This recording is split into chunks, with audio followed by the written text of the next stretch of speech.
अस्सलाम वालेकुम दोस्तों। लर्न एंड अर्न के यूट्यूब चैनल में खुशामदीद। आज हम अपनी जौन सी वीडियो सीरीज़ शुरू करने जा रहे हैं, अपने जिस कोर्स को शुरू करने जा रहे हैं वो है हमारा असेंबली लैंग्वेज का। हम देखेंगे असेंबली लैंग्वेज क्या होती है, हम असेंबली लैंग्वेज को किस तरह यूज़ करते हैं और असेंबली लैंग्वेज का पर्पस क्या होता है। तो यहाँ पे जब हम बात करते हैं असेंबली लैंग्वेज की, तब हम बेसिकली लेके चलेंगे 3-4 चीज़ों को, लाइक कि हम देखेंगे इसके असेंबली लैंग्वेज के साथ-साथ हम कंप्यूटर ऑर्गेनाइज़ेशन को भी लेके चलेंगे। तो हमारा जो टोटल कोर्स है वो हमारा होगा कंप्यूटर ऑर्गेनाइज़ेशन एंड मैं यहाँ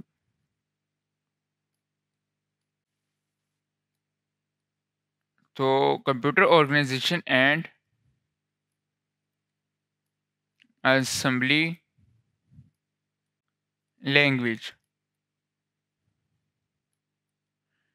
तो इसको हम डिस्कस करेंगे। हमारा आज के जो हम कोर्स शुरू करने जा रहे हैं उसमें हम साथ-साथ असेंबली को डिस्कस करेंगे, साथ-साथ हम कंप्यूटर ऑर्गेनाइज़ेशन को भी डिस्कस करेंगे। तो जहाँ जब हम बात करते हैं असेंबली के, तो हमारे ज़हन में आता है असेंबली क्या है। यहाँ पे आने वाले मेजॉरिटी ऑफ स्टूडेंट्स जो हैं, मेजॉरिटी ऑफ जो व्यूअर्स हैं, जो मेरे भाई हैं, उनमें से मेजॉरिटी ने एक आधी हाई लेवल लैंग्वेज को पढ़ा होगा। तो हमा अब हम एक लो लेवल लैंग्वेज को देखेंगे जो कि हमारे पास असेंबली है। तो कोर्स शुरू करने से पहले इंट्रोडक्शन में जिन टॉपिक्स को हम डिस्कस करेंगे, हम करेंगे असेंबली क्या है, असेंबली लैंग्वेज क्या होती है। उसके साथ-साथ हम देखेंगे कि हमें समझ आ गई असेंबली क्या होती है। अब हम असेंबली सीख क्यों रहे हैं? Why learn assembly language? तो ये हमारा दूसरा सवाल हमारे ज़हन पे कुछ आ रहे हैं, और उसके साथ-साथ मशीन अच्छा असेंबली लैंग्वेज ये, तो मशीन लैंग्वेज क्या है? फिर हम देखते हैं कि हमारी जो असेंबली है वो मशीन लैंग्वेज से किस तरह रिलेट करती है, और असेंबलर क्या है। तो जल्दी से अपने कोर्स को स्टार्ट करते हैं, और इसके साथ साथ अगर आपने अभी तक चैनल को सब्सक्राइब नहीं किया तो उसको सब्सक्राइब करना मत भूलिएगा, और प्लेलिस्ट को एक्सेस करना मत भूलिएगा, क्योंकि प्लेलिस्ट में मैं पूरे कोर्स को बनाऊंगा और इससे आपको काफ़ी मदद मिलेगी असेंबली लैंग्वेज को समझने में। तो बगैर टाइम ज़ाया किए अपने कोर्स को स्टार्ट करते हैं, और उससे पहले हम देख लेते हैं कि हमारी लैंग्वेजेस किस तरह वर्क करती हैं। तो सबसे पहले हमारे पास आ जाती है हमारे पास हमारी एप्लीकेशन प्रोग्राम है। जिस तरह मैं ये पावर पॉइंट के अंदर अपना काम कर रहा वीडियो को प्रेजेंट कर रहा हूँ, स्लाइड्स को, तो हमारे पास हमारी एप्लीकेशन प्रोग्राम है। अब ये एप्लीकेशन जो प्रोग्राम है, ये सॉफ्टवेयर है, पावर पॉइंट का सॉफ्टवेयर, ये किसी चीज़ में लिखा होगा, किसी लैंग्वेज में लिखा होगा। ज़ाहिर है ऐसी तो कोई चीज़ नहीं पड़ी हुई, वो उसे किसी तरह मैं इंफॉर्मेशन दे रहा हूँ, मैं डेटा प्रोवाइड कर रहा हूँ, तो वो कुछ रिप्रेजेंट कर रहा है। तो हमारी जो एप्लीकेशन है ये हाई लेवल लैंग्वेज से में बनी हुई है। हाई लेवल लैंग्वेज में इसको मैंने राइट किया हुआ है इसके डेवलपर ने। तो हमारा जो एप्लीकेशन प्रोग्राम होती है वो हमारी हाई लेवल लैंग्वेज पे बिल्ट इन होती है, और हाई लेवल लैंग्वेज पे हमारे पास आ जाती है सी प्लस प्लस, हैश सी, शार्प सी। इसको हैश सी नहीं कहते, इसको हम शार्प सी कहते हैं। जावा आ जाती है, हमारे पास आ जाती है। उसके साथ साथ हमारे पास पाइथन आ जाती है, रूबी आ जाती है। इससे हमारे पास डिफरेंट हाई लेवल लैंग्वेजेस है, पास्कल है। तो ये हमारे सामने कुछ उसकी एग्जांपल्स हैं।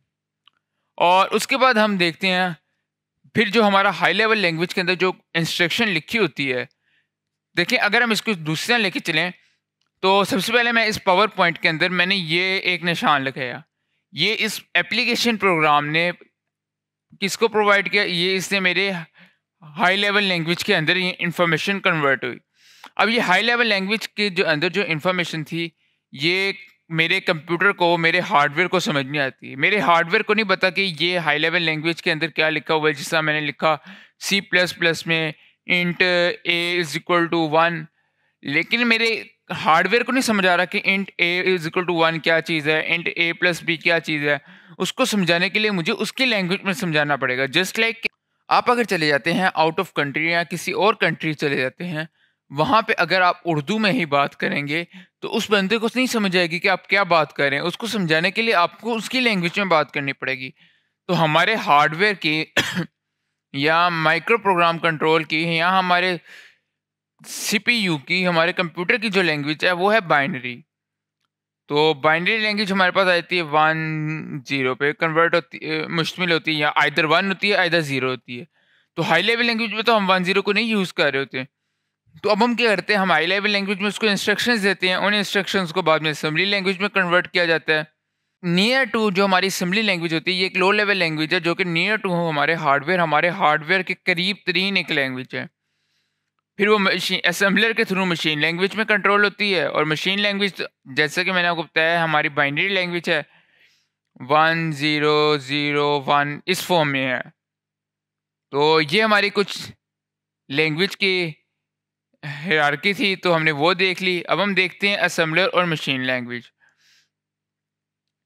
तो जो हमारी मशीन लैंग्वेज है, ये हमारे प्रोसेसर के करीब तरीन होती है, कि जैसे हम अपने हार्डवेयर को, अपने प्रोसेसर को हम प्रोवाइड करते हैं असेंबली लैंग्वेज या मशीन लैंग्वेज में कोई भी इंस्ट्रक्शन देते हैं, तो वो फ़ौरन एग्जीक्यूट हो जाती है। कि अगर मैं अपने असेंबलर को असेंबलर कह रहा हूँ, मैं अपने हार्डवेयर को, अपने प्रोसेसर को मैं 1 0 0 1 की फॉर्म में इंफॉर्मेशन दे रहा हूँ, बाइनरी में दे रहा हूँ, तो वो इसको डायरेक्टली एग्जीक्यूट कर देगा। तो नीचे उसने कह दिया जो इंस्ट्रक्शंस हमारी इसमें मशीन लैंग्वेज में आइदर 1 होती हैं या ज़ीरोज़ होती हैं।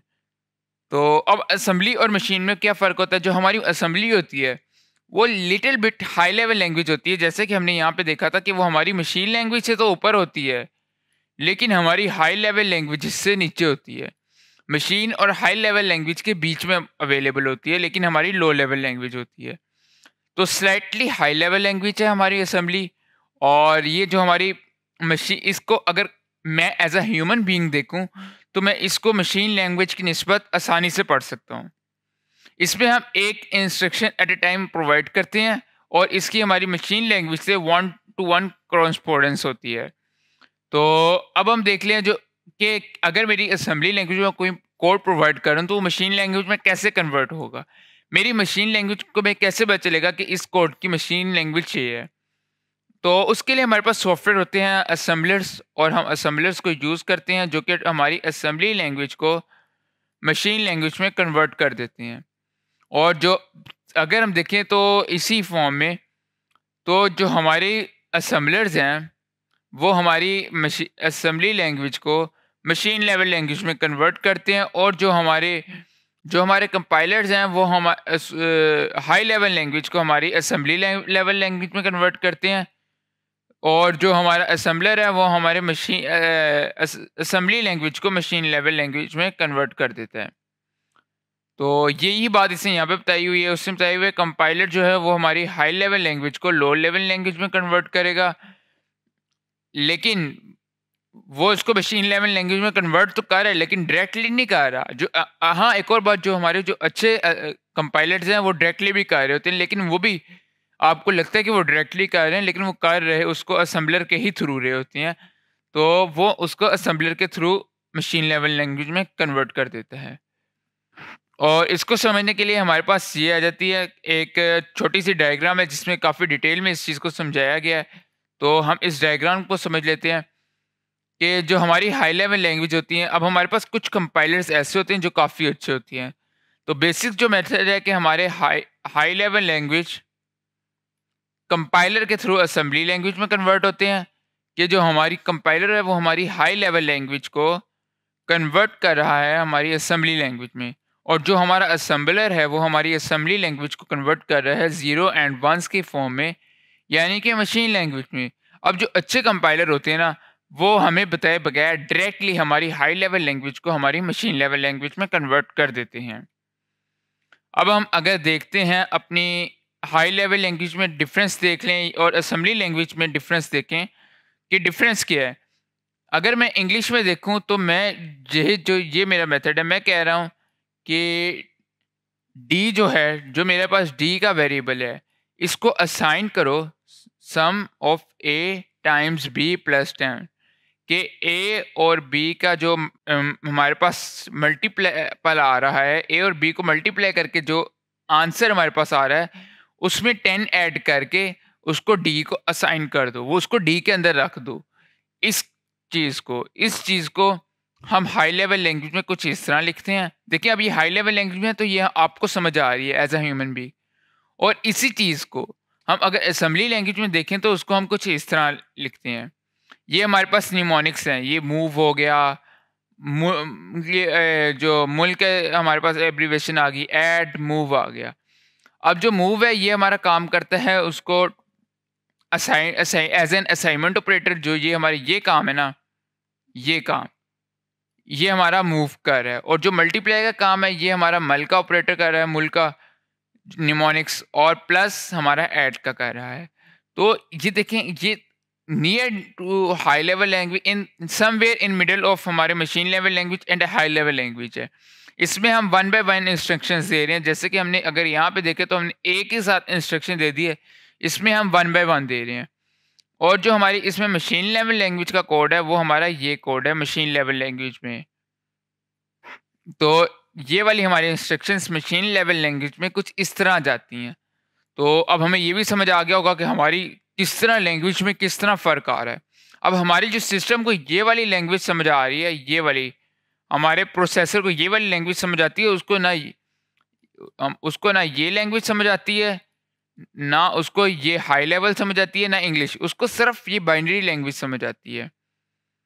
तो अब हमारे पास हाई लेवल लैंग्वेज अगर नहीं समझ आती तो उसके एडवांटेज क्या है कि भाई एक बात है ना, बात ये कि अगर मेरे प्रोसेसर को हाई लेवल लैंग्वेज समझ नहीं आ रही तो मैं हाई लेवल लैंग्वेज क्यों यूज़ कर रहा हूँ, मैं क्यों अपना वो मशीन कोड लेवल लैंग्वेज या असेंबली लैंग्वेज यूज़ नहीं कर लेता। तो इसका कुछ रीज़न्स है। अब रीज़न ये है कि अगर मैं 0101 की फॉर्म में कुछ लिखना शुरू कर दूँ, कि लाइक अगर मैंने 2 ही लिखना है, मैं लिखना चाह रहा हूँ, 2 लिखना चाह रहा हूँ, या मैं लिखना चाह रहा हूँ, मैं 15 लिखना चाह रहा हूँ। अब ये डेसिमल में ये आपको समझ आ रहा है। लेकिन अगर मैं इसी 15 को अपनी मशीन लेवल लैंग्वेज में लिखूँ तो ये कुछ मेरे पास इस तरह आएगा। ये मेरे पास आएगा एफ, अगर मैं इसको हेक्साडेसिमल में अभी भी लिख रहा हूँ, ये मैं अभी इसके आपके सामने उसमें नहीं लिख रहा, जो कि हमारा है बाइनरी कोड। तो अगर मैं इसको हेक्साडेसिमल में ही लिखूँ तो ये कितना टफ हो गया आपको। अगर आपने कंप्यूटर साइंस का स्टूडेंट नहीं है तो आपको नहीं समझ आ रही होगी ये क्या है। फिर अब ये एफ को अगर मैं ले जाता हूँ उसमें मशीन लेवल लैंग्वेज में, तो ये हर एफ का आपको पता होगा कि हमारे पास बाइनरी कोड क्या होता है। चूंकि ये हेक्साडेसिमल है तो इसका हमारे पास कोड आएगा ये 4 दफ़ा 1। तो अब यही 15 हमारे पास कुछ इस तरह रिप्रेजेंट होगा। ये सारे 1, ये देखें, ये हमारे पास एक 15 का बाइनरी कोड है। तो ये हमें समझने में मुश्किल होती है, हम इसमें इतनी तेज़ी से फास्ट कोडिंग नहीं कर सकते। मेंटेनेंस हमारे लिए मुश्किल हो जाती है अगर हम बाइनरी में लिख रहे हैं। तो ये सारी चीज़ें हमारे पास हाई लेवल लैंग्वेज हमारे पास ईज़ी कर देती हैं, और हमारे पास मशीन डिपेंडेंट जो होते हैं वो डिटेल्स कम हो जाती हैं हाई लेवल लैंग्वेज में। अब चीज़ ये है कि हम असेंबली लैंग्वेज क्यों सीखें? तो बेसिकली हमारे पास 2 रीज़न्स हैं कि एक तो जब आप असेंबली लैंग्वेज में ना, आपका जो आपके सिस्टम पे कंट्रोल होता है ना वो बहुत ज़्यादा हाई हो जाता है। आप अपने सिस्टम को हाई लेवल लैंग्वेज की निस्बत ज़्यादा कंट्रोल कर रहे हैं। आपके कंट्रोल में ज़्यादा है, आपकी मेमोरी आपके कंट्रोल में ज़्यादा है, आपका सिस्टम आपके कंट्रोल में ज़्यादा है। अगर आप असेंबली लैंग्वेज में वर्क कर रहे हैं तो आपके पास सिस्टम हार्डवेयर की एक्सेस आती है। आप स्पेस और टाइम को एफिशिएंटली यूज़ कर सकते हैं असेंबलिंग लैंग्वेज को यूज़ करते हुए। उसके साथ साथ जो आपके पास, जैसे कि हमने कहा था कि हमारे पास सिस्टम हार्डवेयर की एक्सेस मिल जाती है। तो अगर आप ऑपरेटिंग सिस्टम सॉफ्ट इम्प्लीमेंट करना चाह रहे हैं तो असेंबली लैंग्वेज आपकी बहुत ज़्यादा काम आएगी। ये आपके स्मॉल एम्बेडेड सिस्टम एप्लीकेशंस के लिए भी काम आ जाती है, बहुत ज़्यादा यूज़फुल होती है। फिर हमारी स्पेस और टाइम एफिशिएंसी किस तरह इंक्रीज़ करती है कि जब हमें अपनी प्रोग्राम के सोर्स का पता चल जाता है तो हम उसको ज़्यादा एफिशिएंटली काम कर सकते हैं उस पे। तो ये तो हमने देख लिया। हमारे अब डिफरेंस चेक कर लेते हैं हाई लेवल लैंग्वेज और असेंबली लैंग्वेज में हमारे पास क्या डिफरेंस रहते हैं। तो ये हम देख लेते हैं कि हमारे जो बिजनेस एप्लीकेशंस हैं, सॉफ्टवेयर्स हैं, या जो हमने इस सिंगल प्लेटफॉर्म के लिए जो प्रोग्राम्स लिखे हुए हैं, अगर मैं इसके लिए देखूं तो मेरे लिए हाई लेवल लैंग्वेज मेरे लिए ज़्यादा बेनिफिशियल होगी या असेंबली लैंग्वेज। तो हम देखते हैं कि जो हमारा फॉर्मल स्ट्रक्चर है, तो इसमें अगर लास्ट सेक्शन ऑफ कोड का मेंटेन करना चाह रहे हैं तो हाई लेवल लैंग्वेज हमारे लिए हेल्पफुल होगी। अब अगर आप हार्डवेयर के डिवाइस ड्राइवर को यूज़ करना चाह रहे हैं तो उसके लिए आपको इस पर्पज़ के लिए आपके लिए असेंबली लैंग्वेज ज़्यादा बेनिफिशियल होगी बनिस्बत कि आप हाई लेवल लैंग्वेज को यूज़ करें। तो क्योंकि ये डायरेक्ट आपको हार्डवेयर के एक्सेस देते हैं, तो ईज़ी टू मेंटेन है। अगर आप हार्डवेयर डिवाइस में ड्राइवर को देख रहे हैं और ये आपको इतनी डायरेक्ट हार्डवेयर एक्सेस नहीं प्रोवाइड करेगी हाई लेवल लैंग्वेज। अगर हम बिजनेस एप्लीकेशन को देख रहे हैं जो कि मल्टीपल प्लेटफॉर्म में रिटर्न है, तो उसके लिए जो हमारे पास जो है बेनिफिशियल है वो हाई लेवल लैंग्वेज है। जब भी हम हार्डवेयर की बात करेंगे, जिससे हम अगर बात करते हैं एम्बेडेड सिस्टम्स की, कंप्यूटर गेम्स की, उन कंप्यूटर गेम्स की जिनके लिए हमें डायरेक्ट हार्डवेयर एक्सेस चाहिए, तो जहाँ पे डायरेक्ट हार्डवेयर एक्सेस है वहाँ पे हम असेंबली लैंग्वेज को यूज़ कर रहे हैं, और जहाँ पे डायरेक्ट हार्डवेयर एक्सेस नहीं है वहाँ पे हम हाई लेवल लैंग्वेज को यूज़ कर रहे हैं। और हमने हमारा लास्ट पॉइंट जो हमारे इस टॉपिक का है कि हमने देख लिया असेंबली लैंग्वेज क्या होती है, high level language and low level language में क्या फ़र्क है। हमने देखा हम क्यों असेंबली लैंग्वेज को यूज़ करें, कि हमारे पास जब हाई लेवल लैंग्वेज है जो हम समझ रहे हैं तो हम असेंबली लैंग्वेज क्यों यूज़ करें, हमने ये भी देख लिया। तो अब हम देखते हैं बेसिकली असेंबलर क्या होता है। हम कह रहे हैं असेंबलर हमारी असेंबली लैंग्वेज को मशीन लेवल लैंग्वेज में कन्वर्ट करके, ये होता क्या है। तो बेसिकली असेंबलर हमारे पास एक सॉफ्टवेयर होता है जो कि कुछ डेवलपर्स ने बनाया। अब ये क्या करता है, ये हमारी जो असेंबली लैंग्वेज होता है इसको डिकोड करता है मशीन कोड के अंदर। ये हमारा जो हमने असेंबली के अंदर जो कोड लिखा होता है इसको डिकोड करता है और इसको इसकी बाइनरी फॉर्म में कन्वर्ट करके हमारे प्रोसेसर की तरफ भेज देता है। तो ये एक ऐसा कोड है जो कि हम जो भी असेंबली लैंग्वेज में लिख रहे हैं उसको कन्वर्ट करके, ये ट्रांसलेटर है जो मैं जो बोल रहा हूँ उसको कन्वर्ट करके उस बंदे को बता रहा है जिसको समझ नहीं आती कि मैं क्या बोल रहा हूँ। तो ये कन्वर्ट करके बताता है मेरे प्रोसेसर को कि मैं क्या चाह रहा हूँ उससे। और हमारे पास जो असेंबलर्स, कुछ पॉपुलर असेंबलर्स हैं, उनमें TSM है, NASM है, GNU है, और हम इसके लिए MASM को भी यूज़ कर सकते हैं। तो उम्मीद करता हूँ आपको असेंबली लैंग्वेज के इंट्रोडक्शन का पता चला होगा, आपको पता चला होगा असेंबली लैंग्वेज क्या होती है और हम उसे क्यों यूज़ करते हैं और असेंबलर क्या होता है। तो आज के लिए इतना ही, मिलते हैं अगली वीडियो में, तब तक के लिए खुदा हाफिज़।